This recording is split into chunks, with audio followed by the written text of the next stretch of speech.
Guys, February ಬಂತು. So February ಬಂದರೆ ನಮಗೊಂಥರ ಹಬ್ಬ ಇದ್ದಂಗೆ. ಸೊ ಯಾರು ಬರ್ತಾಡೆ ಹೇಳಿ? ಈಗ ಆ್ಯಕ್ಚುಲಿ ಬರ್ಡೇ ನೆನೆಸ್ಕೋತಾ ಇದ್ದಂಗೆ ವ್ಯಕ್ತಿ ಮುಂದೆನೇ ಕಾಣಿಸ್ಕೊಂಬಿಟ್ರು. It's none other than D Boss. So Tejas ಮನೆಗೆ ಹೋಗ್ತಾ ಇದ್ದೆ, ಆನ್ ದಿ ವೇ ನೆನೆಸ್ಕೋತಾ ಇದ್ದಂಗೆ ಡಿ ಬಾಸ್ ಕಾಣಿಸಿದ್ರು. ಸೊ ಆಟೋಗೆ ಓವರ್ಟೇಕ್ ಹೊಡೆಯೋಣ ಅಂತ ಹೋದೆ. ಆವಾಗ ಬಾಸು ಒಂದು ಮಾತು ಹೇಳಿದ್ರು, ಇದೆಲ್ಲ ಬೇಡ ಮಚ್ಚಿ ಅಂತ ಹೇಳಿದ್ರು. ಸರಿ ಸರಿ ಬಾಸ್ ಅಂದ್ಬಿಟ್ಟು ಮುಂದಕ್ಕೆ ಹೋದೆ.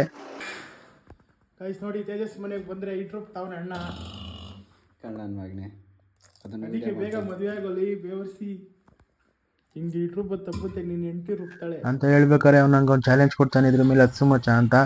ನಾನು ಬೇಡ ಗುರು, ನೀನೇ ಹತ್ತಿಸ್ಕೋ, ಅದು ಅಪ್ ನೋಡಿದ್ರೆ ನನಗೆ ಜಾಮೂನ್ ಎಲ್ಲ ಗಲ ಗಲ ಗಲ ಅಂತದೆ ಅಂತ ಹೇಳಿದೆ.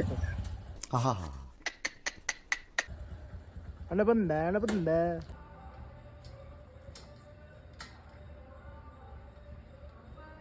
ಮ್ಯೂಟಲ್ಲಿ ಬಿದ್ದಿರುತ್ತೆ ನೋಡು. ಹಿಂಗೆ ಅಕ್ಕಿ ನಿಂಗೆ ಅನ್ನೋ ವೈ ಅದು ವರ್ಜಿನಿಟಿ ಕಳ್ಕೊಂಬಿಟ್ಟೈತೆ ಆಲ್ರೆಡಿ. 14-15 ವರ್ಷದ್ದು ಅಂತ ನೀರು ಆಫ್ ಆಯ್ತದೆ. 18 ಕಮ್ಮಿಯಲ್ಲಿ in what are you people playing? ಆಟ ಆಡ್ತಾ ಇದ್ದೀರಾ ಎಲ್ಲ ಸೇರ್ಕೊಂಡಲ್ಲಿ? ಏನದು?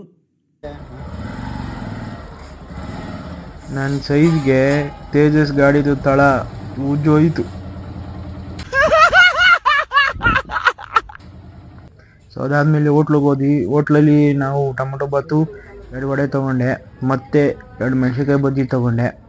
ಅದಾದಮೇಲೆ ಝುಗ್ ಅಂತ ಬೇಕ್ರಿಗೆ ಹೋದೆ, ಅಲ್ಲಿ ದಿಲ್ಖುಷ್ ತಿಂದ್ಬಿಟ್ಟು, ಮತ್ತು ಝುಗ್ ಅಂತ ವೆಜ್ ಬರ್ಗರ್ ತಿಂದ್ಬಿಟ್ಟು ತೇಜಸ್ ಐಸ್ ಕ್ರೀಮ್ ತೊಗೊಂಡ. ಅದಾದಮೇಲೆ ಝುಗ್ ಅಂತ ಮತ್ತೆ ಪನ್ನೀರ್ ಪಪ್ಸ್ ತೊಗೊಂಡು ತಿಂದ್ಕೊಂಡು ಹಾಕೊಂಡು ಚಿಂದಿ. ಆಮೇಲೆ ಅಣ್ಣ ಹೊಸ ಟಿ ವಿ ತೊಗೊಂಡಿದ್ದೆ, ಅದ್ರ ಸ್ಪೆಸಿಫಿಕೇಶನ್ಸ್ ಹೇಳ್ದೆ, ನನಗೊಂಚೂರು ಅರ್ಥ ಆಗಿಲ್ಲ. ಅದಾದಮೇಲೆ ನನ್ನ ಗಾಡಿನ ಒಳಗೆ ನಿಲ್ಸಿದ್ದು, ನಾನು ಝುಗ್ ಅಂತ ಹತ್ತಿಸ್ದೆ. ಅವಾಗೇನು ನನಗೇನು ಭಯ ಆಗಲಿಲ್ಲ. ಓಕೆ ಬ್ರೋ, ಬಾಯ್ ಟಾಟಾ, ಬಾಯ್ ಬಾಯ್ ಬಾಯ್ ಬಾಯ್ ಬಾಯ್. ಹಂಗೆ ಹೇಳ್ತಾ ನಾನು ಜಿಮ್ ಕಡೆಗೆ ಬಂದೆ. ಜಿಮ್ದು ನನ್ನ ಗಾಡಿ ಪಾಡಿಸಿ ಎಲ್ಲ ಬಿಚ್ಚಿಕ್ಬಿಟ್ಟವ್ರೆ. ಸರಿ ಸರ್ವಿಸ್ ಮಾಡಿಸ್ಕೊಂಡು ಮನೆಗೆ ಬಂದೆ. ನಮ್ಮಮ್ಮ ನುಗ್ಗೆ ಸೊಪ್ಪಿನ ಸಾರು ಮಾಡ್ತೀನಿ ಅಂದರು. ಸರಿ ಮಾಡ್ತಾರಮ್ಮ, ಪೆಟ್ರೋಲ್ ಹಾಕ್ಸ್ಕೊಂಡು ಬರ್ತೀನಿ ಅಂತ ಹೋಗಿ ಫುಲ್ ಟ್ಯಾಂಕ್ 360 ರೂಪಾಯಿ ಪೆಟ್ರೋಲ್ ಹಾಕ್ಸ್ಕೊಂಡು ಬಂದು ಅಲ್ಲಿ ನೋಡಿದ್ರೆ ಬ್ಲೋ ಹೊಡಿಯೋನೇ ಇಲ್ಲ. ಅದೂ ನಾನೇ ಹೊಡೆದೆ, 2 ಟೈರ್ಗೂ ನಾನೇ ಬ್ಲೋ ಹೊಡ್ಕೊಂಡು ವಾಪಸ್ ಮನೆಗೆ ಬಂದರೆ ಸೊ ಉಪ್ಸಾರು ಮಾಡಿಲ್ಲ, ಏನೂ ಮಾಡಿಲ್ಲ. ನಮ್ಮಮ್ಮ ಮೊನ್ನೆದೇ ಮಟನ್ ಸಾರು ಐತೆ ಮುಚ್ಕೊಂಡು ತಿನ್ನು ಅಂದರು. ರೋಗಿ ಬಯಸಿದ್ದು ಅಲ್ಲೋನ, ನರ್ಸ್ ಕೊಟ್ಟಿದ್ದು ಅಲ್ಲೋನ, ಮಟನ್ ಅಂದರೆ ಕೇಳಬೇಕಾ ನಮ್ಮ ಪ್ರಾಣ. ತಿಂದ್ಬಿಟ್ಟು ಚೆನ್ನಾಗಿ ನಿದ್ದೆ ಹೊಡೆದೆ ಬಾಯ್.